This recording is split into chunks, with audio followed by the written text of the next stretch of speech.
Usai sidang etik pemecatan Verdi Sambo dan pemeriksaan istrinya sebagai tersangka pembunuhan Yosua, rekonstruksi siap digelar polisi pada Selasa depan. Mantan Kapolda Jawa Barat, Irjen Purnawirawan Anton Carlian, mengatakan peran masing-masing tersangka akan diperjelas dalam rekonstruksi. Tersangka juga akan saling bertemu, sehingga polisi akan tahu jika ada yang berbohong soal kejadian pembunuhan Yosua di rumah dinas Verdi Sambo. Dengan diperankan langsung itu nanti akan ketahuan, kalau bohong ketahuan, ragu-ragu gitu kan. Nanti kan loh kata A misalkan ini dari atas gitu kan nembaknya. Karena ataukah mungkin dari bawah, ini juga akan ketahuan nantinya itu. Di sana pun juga ketika dikumpulkan mereka akan berdebat sendiri gitu kan. Nah dari debat itu kita biasanya akan mengetahui apakah itu benar atau salah. Pokoknya kebohongan-kebohongan itu dengan rekonstruksi akan diminimalisir untuk meminimalisir kebohongan-kebohongan yang sudah dilakukan oleh tersangka maupun saksi. Polisi akan menghadirkan 5 tersangka dalam rekonstruksi pembunuhan Yosua yang didampingi pengacara dan turut disaksikan jaksa penuntut umum. Selain itu, untuk transparansi, Polri mengajak Komisi Kepolisian Nasional Kompolnas dan juga Komnas HAM.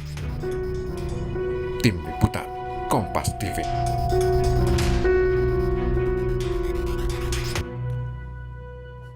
Soal rekonstruksi kasus pembunuhan Yosua dilaporkan jurnalis Kompas TV Niputu Trisnanda dari rumah dinas Verdi Sambo di Duren 3, Jakarta Selatan.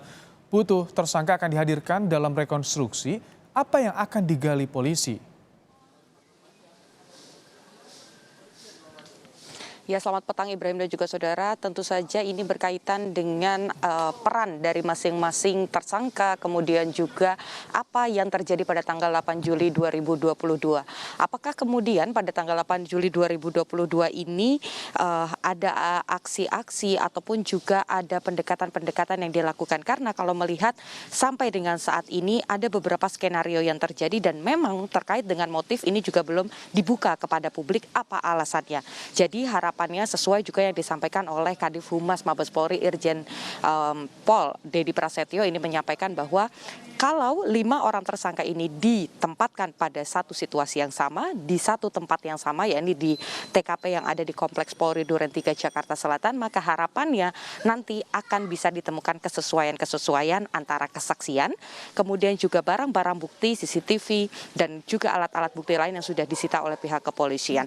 Nanti akan kita lihat bagaimana kemudian scene atau bagian-bagian yang terjadi pada tanggal 8 Juli 2022 terhitung dari saat kemudian datang ke Saguling, kemudian tiba di Duren 3 dan apa yang kemudian terjadi di rumah Duren 3. Yang diharapkan sesuai juga dengan komitmen Polri adalah ini nantinya akan dibuka kepada publik dan membuat semakin terang apa yang terjadi pada tanggal 8 Juli 2022. Perannya apa saja, apa yang dilakukan, kemudian apakah betul ada peristiwa penyerta yang mengakibatkan akhirnya Brigadir Yosua Huta Barat ini menutup usia dan kemudian ramai diperbincangkan kepada publik karena sempat dibalut dengan sejumlah kebohongan. Kita masih menunggu apakah kemudian akan ada perubahan-perubahan atau fakta baru yang ditemukan.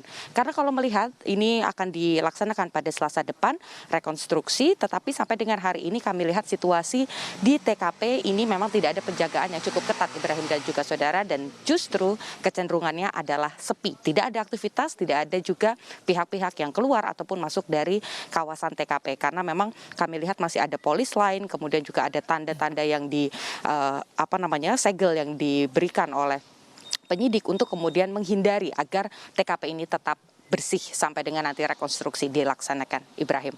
Putu, bagaimana perkembangan berkas perkara Verdi Sambo di Kejaksaan saat ini? Ya Ibrahim, sampai dengan saat ini memang masih dalam tahap pemeriksaan terlebih dahulu. Apakah kemudian berkas-berkas yang diserahkan kepada jaksa penuntut umum ini sudah cukup lengkap? Karena nanti jika sudah cukup lengkap atau P21 maka nantinya akan diserahkan atau akan ada serah terima dari kepolisian ke Kejaksaan Agung mulai dari tersangka, barang bukti dan juga tentu saja nanti Kejaksaan ini bisa memulai menyusun dakwaan-dakwaan untuk dibawa ke pengadilan untuk tahap yang selanjutnya. selanjutnya. Sebelumnya Kapolri Jenderal Listio Sigit Prabowo ini juga menyebut bahwa akan menjaga proses ini tetap terang benderang, terbuka untuk publik, dan juga berkas ini akan segera diselesaikan dalam waktu yang lebih singkat. Lebih lengkapnya lagi, Ibrahim dan juga saudara, berikut pernyataan dari Kapolri Jenderal. Yang jelas proses Verdi Sambo pemeriksaan sudah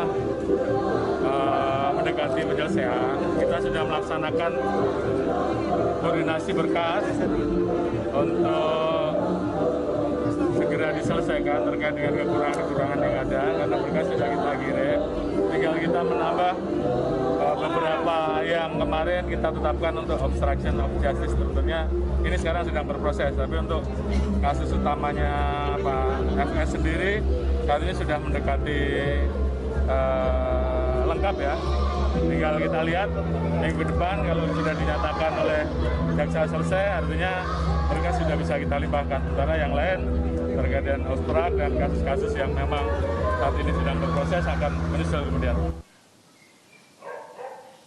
Ya, saudara, intinya adalah berkas akan segera selesai untuk 4 orang tersangka, yakni Verdi Sambo, kemudian ada Bribka Riki Rizal, ada Kuat Ma'ruf, dan juga Barada Richard Eliezer. Tetapi untuk berkas yang satu tersangka lagi, yakni istri dari Irjen Verdi Sambo, Putri Chandrawati, ini juga secara bersamaan coba dilengkapi oleh pihak kepolisian agar kemudian nanti penyidik ini juga bisa menyerahkan berkas-berkas dari Putri Chandrawati kepada pihak Kejaksaan Agung. Sampai dengan saat ini sudah ditunjuk 30 jaksa penuntut umum. Harapannya adalah proses ini bisa diselesaikan dengan cepat tetapi juga tepat, sehingga nanti dakwaannya ini akan sesuai dan juga akan memberikan kebenaran bagi korban dalam kasus ini. Ibrahim, kembali ke Anda di studio. Putu, apakah akan ada lagi pemeriksaan kepada Putri Chandrawati dan bagaimana kondisi kesehatannya, Putu?